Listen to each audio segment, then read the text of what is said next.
So we're reading from 2nd Canto, chapter 8, verse 29, correct? Very good. Nasta prayeshu badreshu nityam bhagavat sevaya bhagavate utamashloke bhakti bhavati nashtaki.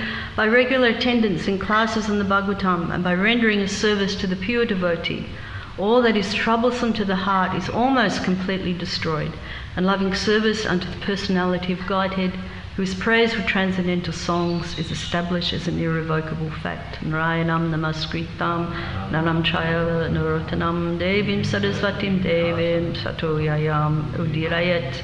Before reciting the Srimad Bhagavatam, which is a very means of conquest, one would offer respectful obeisances to the personality of Godhead Narayan, unto Nara Narayan Rishi, the supermost human being, unto Mother Sarasvati, the goddess of learning, and to Srila Vyasadeva, the author. Om Jnanatimrandasya Ganangana Shalakaya Chakshurmilitam Jena Tasmai Sri Gureva Namaha. Om Namo Bhagavate Vasudevaya. Om Namo Bhagavate Vasudevaya. Om Namo Bhagavate Vasudevaya. Welcome everyone to 2nd Canto, chapter 8, verse 29 reading. Yad yad parikshid rishabha Pandunam anuprichyati Anupurvena tatsarvam Akyatum upachakrame Yad yat parikshid rishabha Pandunam anuprichyati Anupurvena tatsarvam Akyatum upachakrame. Yat yat, whatsoever. Parikshit, the king. Rishabha, the best. Pandunam, in the dynasty of Pandu. Anuprichyati, goes on inquiring. Anupurvyena, the beginning to the end. Tat, all those. Sarvam, fully. Akyatum, to describe. Upachakrame, he just prepared himself. Translation. He also prepared himself to reply to all that King Parikshit had inquired from him. Maharaj Parikshit was the best in the dynasty of the Pandus, and thus he was able to ask the right questions from the right person. Please repeat after me. He also prepared himself to reply to all that King Parikshit had inquired from him. Maharaj Parikshit was the best in the dynasty of the Pandus, and thus he was able to ask the right questions from the right person. Purport. It's a very short purport. Maharaj Parikshit asked many questions, some of them very curiously, to know things as they are. But it is not necessary for the master to answer them in the order of the disciples' inquiries, one after the other. But Shukadeva Goswami, experienced teacher that he was, answered all the questions in a systematic way as they were received from the chain of disciplic succession, and he answered all of them without exception. Thus ends the Bhaktivedanta purports of the 2nd Canto, 8th chapter of the Srimad Bhagavatam, entitled Questions by King Parikshit. So, Hari Bol. It's always very exciting to finish a chapter. And this chapter in particular has been so amazing because all these wonderful questions that Maharaj Parikshit posited to Shukadeva Goswami, asking the right questions of the right person. And when I was thinking about this yesterday, and I was thinking that, I had such opportunities to ask Srila Prabhupada questions, but I never did. And now, in my deeper study of Prabhupada's books, it's like, I wish I'd asked Prabhupada about that one. But all the answers will be revealed as we become more and more purified in our sadhana, that knowledge comes from within. And then, of course, we have our senior devotees who can help us. So Sukadeva Goswami is now, I guess you could say, girding his loins, that old saying that he's getting ready now to answer all of those questions. And of course, you know, can you imagine if someone said to me, okay, answer question 1, 2, 3, 4, 5, 6, 7, 8, 9, 10, 11, 12, however many questions there were in chapter 8. I'd go, okay, I could remember the first question, but what was the second, third, fourth, fifth and sixth that you asked? But Shukadeva Goswami, because in that age they were all Shrutidhara, so they could remember everything that they heard. That's how Bhagavatam and the Vedas were disseminated, was all by oral hearing. So, and Mukunda Maharaj will begin chapter 9 tomorrow, and we'll go through that chapter, and each of those questions will be answered. So it would be really good that before, as we get to the answers to those questions, that we go back to what those questions actually were, and really try and make a systematic study of this chapter. And later on in the class, I will just list the. I'm dropping maha flowers everywhere. I will list what those questions were, just so that we can recap. So this verse makes a very important point that Maharaj Parikshit was the best in the Pandu dynasty, and that gave him the qualification to ask the right questions. He knew who the right person was, and he could ask the right questions. And there's so many questions that people in general ask, especially these days. And all the questions they ask are not necessarily of great spiritual value. We're very concerned about, and we also ask the questions from unqualified persons. So, for example, hate to mention the elephant in the room, but you know, with the pandemic that we're all experiencing now, there's such a plethora of theories, of questions. There's, you know, you listen to this podcast.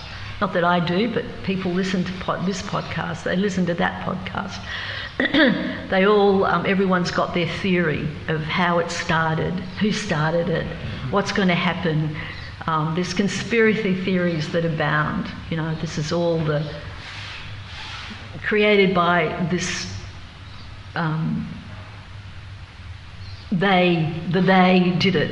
Who's the they? I have no idea. But the big farmers, who knows?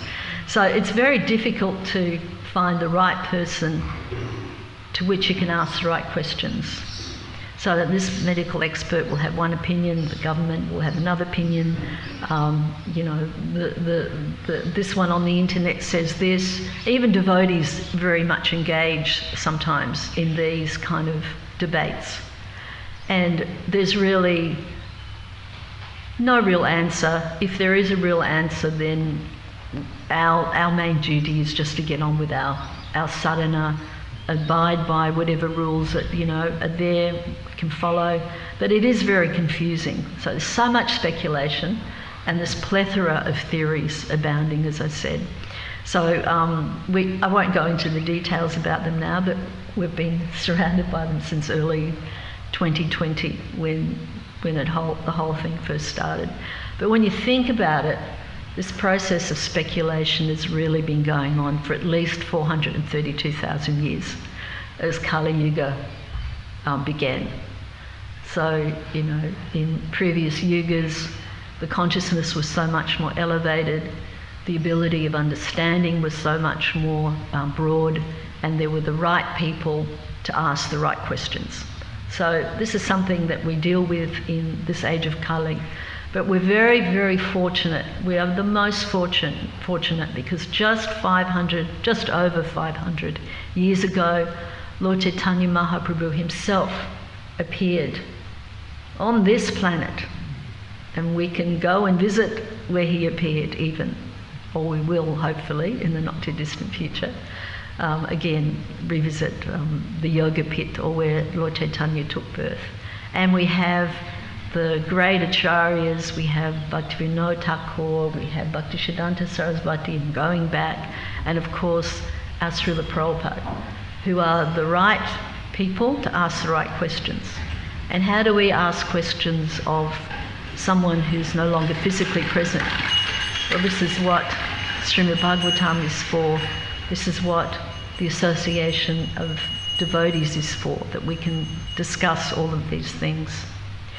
And I don't know if you remember, but about a month ago, I was in a class that I gave. I was talking about the 3 different kinds of ways of understanding knowledge.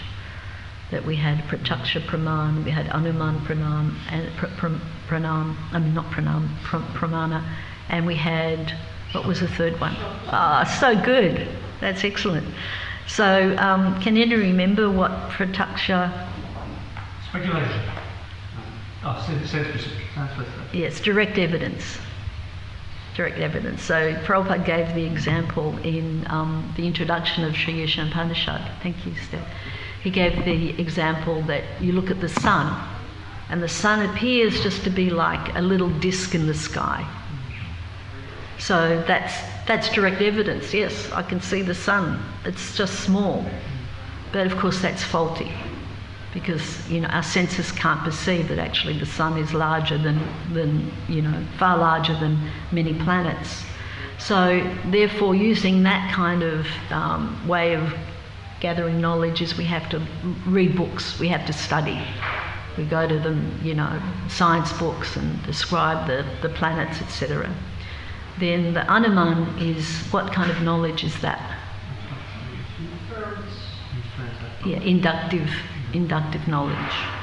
So that's like casting hypotheses. The Darwin, Prabhupada gave the example of Darwin's theory. So it could be this, it could be that, just like all of the speculation about the pandemic is inductive knowledge. Well, it could be this, it could be that. It's just speculation. So it's a suggestion and it's not perfect. And of course, then finally there's Sabda Praman, which is? From a perfect source. Yes, authoritative sources. And that's how we gather knowledge, by the authoritative sources. So Maharaj Parikshit, he asked these questions from the right person, and that can't be emphasised enough. Who are we directing our inquiry to? And I was just I was listening to a Prabhupada lecture, Bhagavad Gita lecture, when I was getting ready this morning. And I came late this morning because I had a meeting that went on till 12:30 a.m. So I had to get some sleep so I could make some sense this morning. So in this wonderful lecture, Prabhupada was saying that the spiritual master, he actually solves the perplexities and the complexities of life. And that it's by approaching the bona fide spiritual master that we can actually gather that perfect knowledge, that sabda praman. And Prabhupada also described how for a disciple, it's very important that we don't become creepiness or miserly. And Prabhupada defined miserly as when you leave your body like an animal. That you're not leaving your body with the understanding that it's just a stage, it's a transmigration. So that was when I was listening to that, I thought, oh, that's really good, I must remember that so I can mention it today. So Maharaj Parikshit, he'd been really using his time. He had 7 days left. And when you think about it, a lot of people would be misusing their time. And 7 days, what can I do? And I think I mentioned before about the famous or infamous bucket list. We can do this, we can do that. Oh, I have to do this before I die. I have to climb Mount Everest. I have to climb the 7 mountains. Or I have to achieve this. I have to, gather as much money as I can so my family will be supported after I leave my body. All of these things, it's just a waste of time. But Maharaj Parikshit, he just sat there and fasted. And in chapter 7, he describes why he's not feeling any pangs of fasting or any discomfort. And he describes that's because he's hearing this nectar of Srimad Bhagavatam, and that nectar is sustaining him. And that reminded me of when Prabhupada used to come to Mayapur quite frequently, and I was a brahmacharini there. And one year, I think it was in 1976, Srila Prabhupada's health wasn't so great. So he stayed in Mayapur for 2 months, and every day about 4:30 he would give darshan, and then we'd all go into Prabhupada's room and just sit and listen to Prabhupada. And then time would go so quickly, and before we knew it, we'd hear the conch for signalling the 7 p.m. arti, and then Prabhupada would send us all away. And I remember many times thinking as I sat there listening to Srila Prabhupada, or sometimes he wouldn't speak, sometimes he would just sit and chant. Other times he would ask a devotee, perhaps who had just arrived, to give a report, what's happening in New York, what's going here, what's going there. And I remember thinking, this is just like, the analogy I thought of is when the gopis are dancing with Krishna, and it seemed like, or could go on for like a day of Brahma, and they wouldn't feel any, the time would go so quickly. So similarly, when you're sitting there listening to Srila Prabhupada, it was as if time had stopped still. And I think that we could have sat there for days at a time without feeling the pangs of thirst and hunger, because that being in the presence of the Paramahansa of Srila Prabhupada, our founder Acharya, was so sustaining and so satisfying. And another thing I used to think of when I was listening to Prabhupada was like when the gopis would curse Brahma, why have you given us eyelids so we have to blink and we don't see Krishna all the time? Of course, I'm not saying Srila Prabhupada's like Krishna. I mean, the spiritual master is as good as God. But those analogies were flooding in my mind as I sat there in Prabhupada's presence. So it was very, very wonderful. So, even in the realm of spiritual discussion, so many people have all of their theories. They extract a bit of information from there, they extract another bit of information from another aspect of the sastra, and when you don't have the spiritual master to guide you in that, those realizations, or those conclusions rather, then it becomes very perplexing. And, we have debates at the moment about the Vaishnavi Diksha Guru situation and so many other things. There's this bit of sastric evidence, there's that sastric evidence, and it ends up to become a source of very long, ongoing discussions. So without the guidance of the spiritual master, how can the right answers be found? And how can we learn about the right questions to ask? Why do we ask? And when we're studying and reading Prabhupada's books and studying them, what I do is, if there's a question that comes up in my mind that I can't answer, and I complete a list of them, and then I consult with one of my senior god brothers or god sisters, a scholar or someone like that. And it's the same when you're aspiring for initiation, or you are initiated. Gather your questions up as you go on with your reading, and of course, ask your seniors if they can, what their conclusions are, if they can cast some light on your question. But you can also, if you don't receive a satisfactory lesson, you can also store those up, and when your spiritual master is available, you can ask those of him.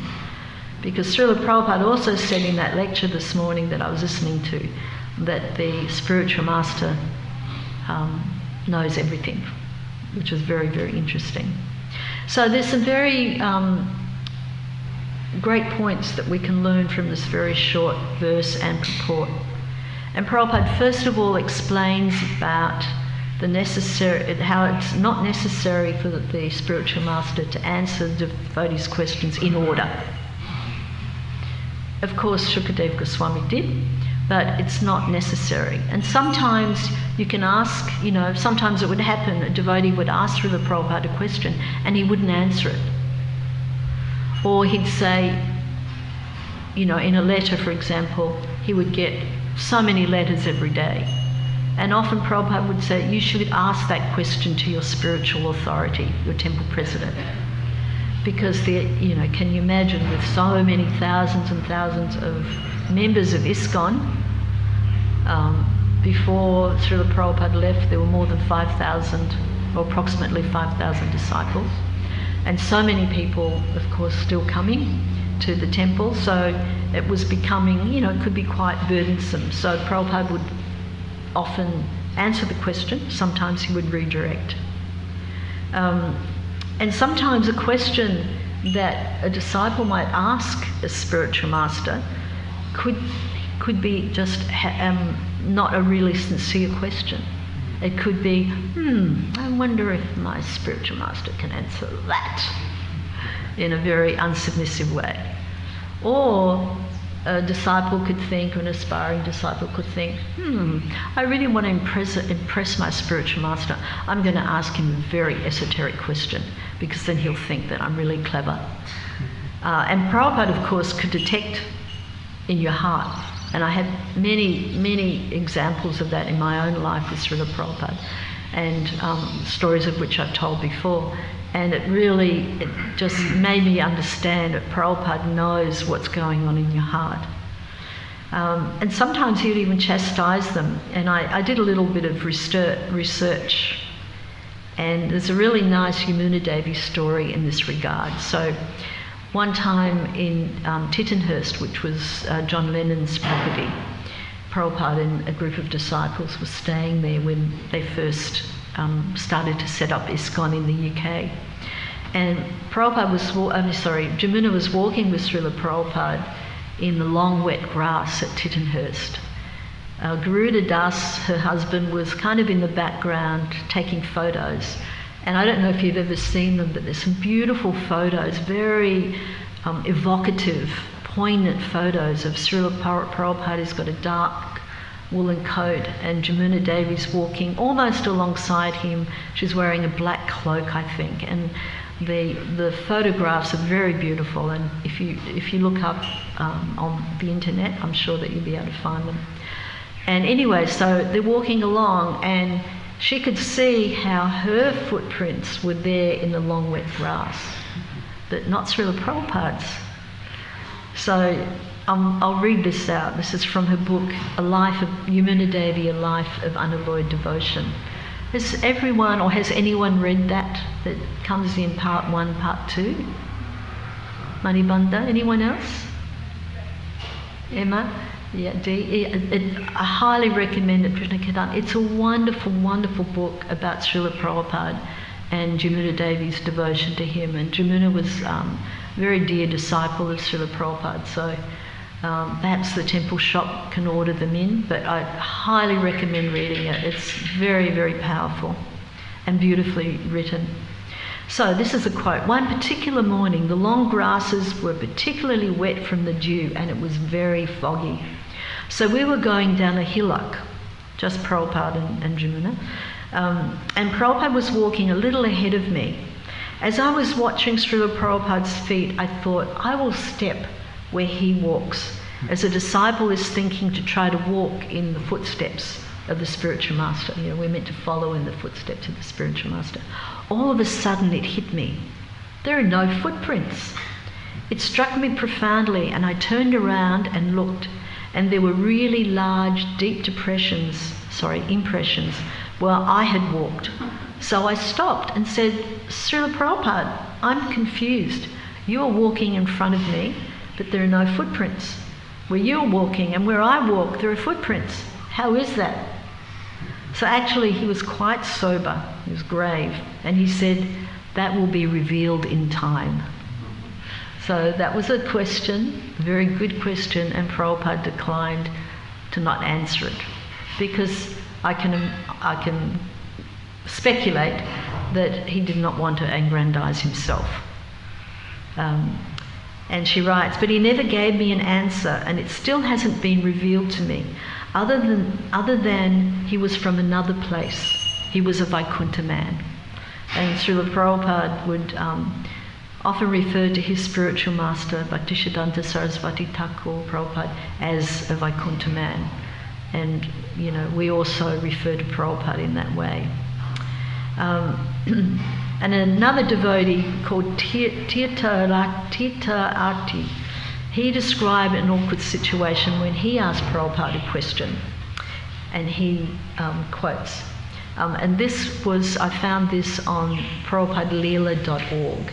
And if you ever want to look up anything, it's a great source material, prabhupadaleela.org, and you can, it's got a good search engine. You can key in some keywords, and then a whole lot of references will come up about particular things. So he writes, excuse me, I was really hankering for Srila Prabhupada's personal association. I was desperate.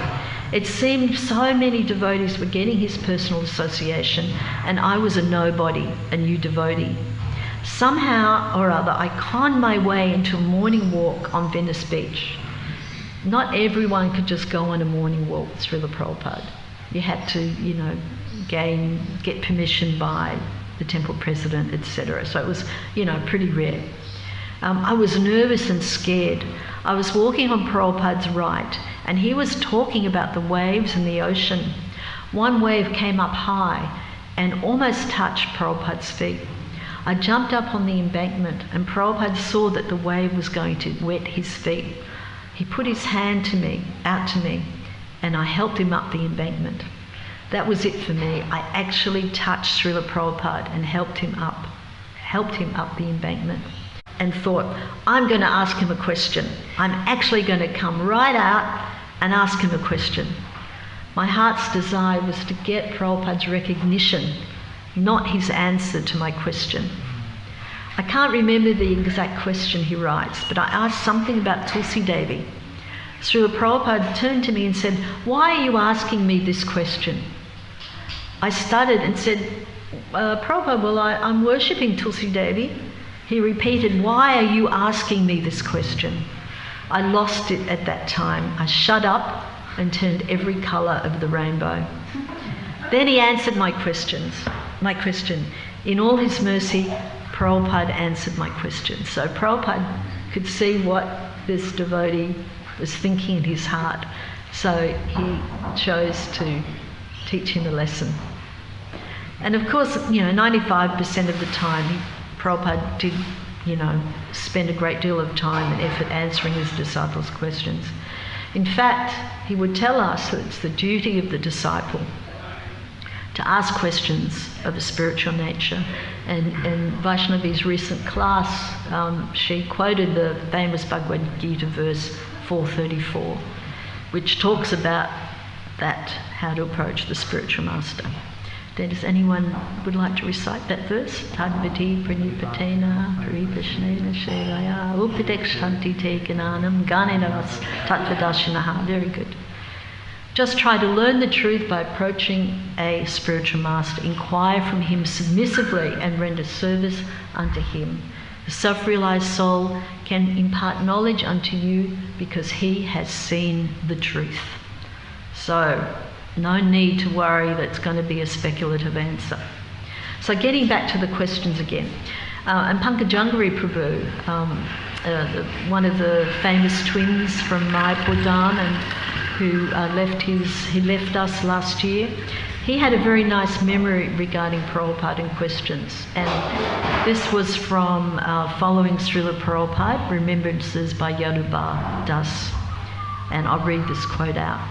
It was in his room, and all the leading devotees were there. It was really silent. It got pretty heavy then. Prabhupada was just looking around at everyone, and he wasn't saying anything. Then he said, so, there are no questions? And nobody answered. It got even more heavy. Prabhupada said, why are there no questions? It got even more intense. I could think of a question. And Prabhupada says, it is the disciple's duty to question the spiritual master. Why there are no questions? Then somebody said, Srila Prabhupada, in Srimad Bhagavatam, such person said this, is that right? He said, fool, it says in the Bhagavatam and you ask me if it is right? What kind of question is this? It's in Bhagavatam, it's right. Then it got even more intense. Then Kirtananda Maharaj asked a pertinent question and it broke the ice. And then another devotee, Haripad Das, he describes the question and answer situation. So one thing, he says, Prabhupada didn't like esoteric questions that were not really very meaningful. There was some very esoteric idea that one devotee had in his mind that he would ask about. And Prabhupada would look them right in the face, stare right into their eyes. Why you have asked this question? That is not a good question. Why you have asked this question? So let's return to Maharaj Parikshit's questions. And just to recap in our minds, so when we start chapter 9 tomorrow, and we're going to hear about these transcendental answers to these transcendental questions. So the first two questions in the first verse were, one, how did Narada Muni explain the transcendental qualities of the Lord? And then two, before whom did he speak? So they were the first questions. How did he explain the transcendental qualities of the Lord? And who was there listening? Then in the next two verses, Maharaj Parikshit emphasizes how he really wishes to know the narrations concerning the Lord, because they are certainly auspicious for all living beings in all planets. So somehow or other we have to imbibe that eagerness to hear, that eagerness to listen, that eagerness to pay attention in Bhagavatam class, in our personal reading. It's you know, this is not something that just happened thousands of years ago, and yeah, it's pretty cool listening to all these amazing things. And no, we're meant to actually really take in this knowledge. We are hearing from the pure devotees through the Prabhupada in his purports. And as you know, Srila Prabhupada said, I did not write these purports, Krishna wrote these purports. And another time Prabhupada said, these purports are my ecstasies. And he said, if you want to know me, read my books. So, you know, this is very serious and wonderful subject matter, and we need to take it seriously, not negligently. So, he requests Sukadeva Goswami to narrate Bhagavatam so he can focus his mind on Krishna. Then 4 and 5, those verses glorify Srimad Bhagavatam. They're very beautiful to listen to read again. And it might be an idea before class tomorrow, just read through all the verses again, you know, the questions at least, just so they're fresh in your mind.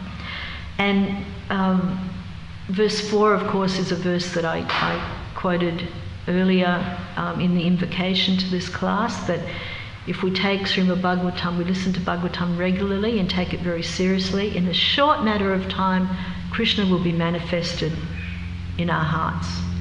And then verse 5 talks about how Srimad Bhagavatam is like the autumnal rains upon pools of muddy water. So it's clearing out all of the anarthas in our hearts. Then verse 6, it makes a statement that a pure devotee never relinquishes the lotus feet of Krishna. And the analogy is beautiful. It's just like a traveller is satisfied at home after a troubled journey. So when we, you know, might get very excited about travelling somewhere and it can be arduous, and then finally we get home after that arduous journey and we go, what do we say? Home sweet home. Then in the next verse, he asks the question, does the spiritual soul acquire the body accidentally or by some cause? So Maharaj Sukadeva Goswami is going to answer that question. How do we get in this body? Is it accident or is it a cause? Then in verse 8 he asks, what's the difference between the body of the Lord and the body of the living entities? So there's, you know, simultaneously one and different. We're small in quantity, same in quality. All of this will be explained. And then he gets into cosmology. He asks, what's the actual position of the different planetary systems in the gigantic body of Virata Purusha? And then he wants to know all about, he's really asking technical questions here. Then he wants to know about the duration of time between the creation and the annihilation, the nature of time, the duration of life of the different living beings, such as the demigods and the human beings. So we're going to be listening to all of these wonderful answers. Then in text 14, Maharaj Parikshit posits a question about the cause of the different durations of time and the beginning of time. And the next verse, he asks about the creation of the planets. So we're going to be learning lots of things in chapter 9. And then in verse 16, he asks Shukadeva Goswami to describe the inner and outer space of the universes and the activities of the great souls and the different classifications of the castes and orders of social life. So he's going to be asking about Varnashram Dharma. Then he wants to know all about the different yugas and how Krishna incarnates in all of these different yugas. So we'll hear all about the different avatars.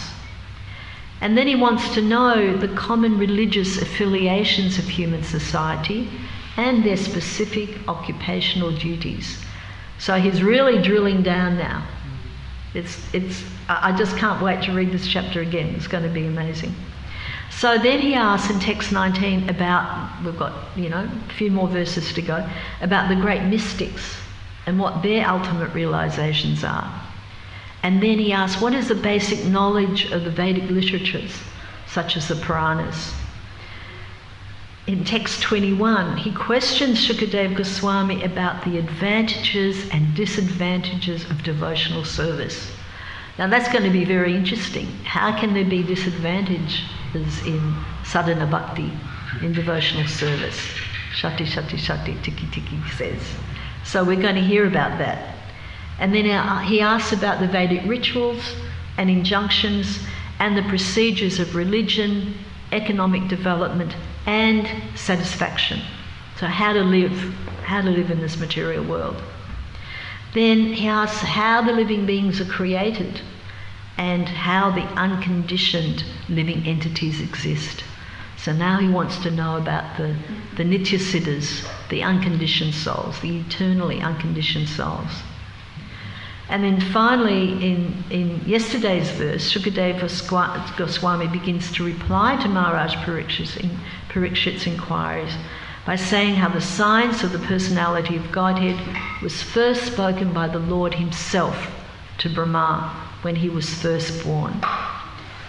And then in verse 26, he makes a statement. It's not a question. He makes the statement, and I alluded to this earlier in my class, that he's drinking the nectar of the message of the infallible personality of Godhead.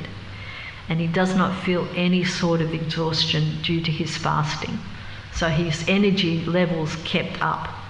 Know what it's like for us if we fast on Janmashtami, or, by the end of the day we're all walking around like limp rags. But he was fired up for 7 days. And Prabhupada writes in the purport to that verse that one who is fully absorbed in Achyuta Katha talks of the infallible one. They can never be afraid of anything in this world. So if we take our studies and our reading to heart and we're chanting very sincerely, following the 4 regulative principles, then Prabhupada describes that we need not be afraid of death. That a devotee is bold, and Srila Prabhupada was the perfect example of that. And, by the grace of Prabhupada and Krishna and the Vaishnavas, we can also have a very auspicious departure. And so now we can look forward to studying all the answers and training to be absorbed in Hari Katha, or talks of Krishna, which will conquer all fearful things in life. So I'll end now. If there's any questions, comments, Thank you, Manibanda Prabhu. Microphone. You got it? Or I can try and repeat your question. So I'm just interested in the way Srimad Goswami has, Prabhupada describes Srimad Goswami in the third court. So we know that Srimad Goswami was in his mother's womb for 12 years, right? 16 years, wasn't it? 16 years. So at this time he's speaking to Prisha Maharaj, he's about 16 years old or so. Presumably, I don't know precisely, but So more or less, when he took birth, he just went to the forest. Yes. That's how it's described. Yes. So Prabhupada describes in the third court Srimad Goswami as an experienced teacher. So experience would mean he's had lots of experience teaching, but I'm just wondering where that fitted in. Well, I think I can answer this question. And I actually have it at the end here, just in case we had little time, how Sukadev Goswami had all that information. So if I can ask for your patience, I'll read this. Sukadev Goswami was actually a parrot in Vrindavan. Now, I don't know the source of which sastra, but Bhakti Purushottam Maharaj quoted this in one of his books that I edited for him, Jagannath, about Jagannath. So he was a parrot staying in Vrindavan with Krishna and Radharani. And he had witnessed all the wonderful Leela of Krishna. And when Krishna prepared to bring his pastimes on this earthly planet to a close, the parrot was hoping that he would be able to go with Radha and Krishna. But Krishna said, no, I want you to stay here in order to spread the glories of my pastimes among the people of this planet. So when Krishna left this world with Radharani and his associates, the parrot was feeling so much separation from the Lord. So he flew to Kailash, where Lord Shiva was reciting Srimad Bhagavatam to his wife Parvati. And as the story goes, Parvati was listening attentively. And each time Lord Shiva, her husband, would speak, she would indicate her attention by saying, you know, so he knew that just like when someone's talking to us, we go, yeah, so they know that we're listening. So then after some time, so the parrot sat on a nearby tree, and without anyone knowing, he took that opportunity to hear Bhagavatam from the lotus mouth of Lord Shiva, and Parvati is sitting there in meditation with her eyes closed. And at one point, she fell asleep. So even Parvati fell asleep. So when she fell asleep, naturally she stopped responding. Stopped making that little sound. And the parrot started to get really worried. Oh my God, if she just, Lord Shiva's going to suddenly come out of his meditation, his recitation, and he's going to stop. So then the parrot began to imitate the voice of Parvati. And so Lord Shiva's thinking, oh, my wife's responding, listening. And so he continued to recite Bhagavatam. Because, we understand Bhagavatam is, it's not just started when Shukadev Goswami recited it. It's going back originally from the millennium. So when he finished his recitation, he opened his eyes and he could see that his wife had fallen asleep. And he said, if my wife's fallen asleep, then who was it that was making this noise? So he looked around and he spotted the parrot, and he became very angry with the parrot. So don't forget, one of Lord Shiva's name is Ashutosh, one who is easily pleased, but he's also easily angered. So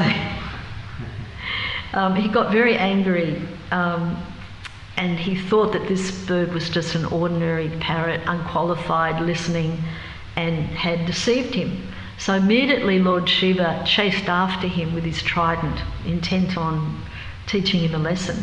So the story goes that the bird fled to Badrikashram, and that's where Vyasadeva was narrating Bhagavatam to his wife, Vitika. And this lady was so much engrossed in hearing the narration of Bhagavatam, she had her mouth open. Because she was, so stunned listening to Bhagavatam. She was drinking in the Bhagavad Gita. So the parrot, takes shelter, flew inside her mouth. And it's described that then that parrot, somehow or other by mystic power, took birth as the son of Maharaj Parikshit from the womb of Mother Vitika. So we can understand that Srila Shukadev Goswami was that parrot. So does that answer your question? Or you can add to it? And to some degree, I understood that he also heard Bhagavatam while in the womb from Shiva yesterday. It was more that Prabhupada saying experienced teacher, so no doubt he's got the knowledge that experienced teacher, maybe I'm reading too much into it. Experienced teacher means one who has experience in teaching. Yes, one can also one can also look at that idea that even if, for example, we can all be considered experienced teachers.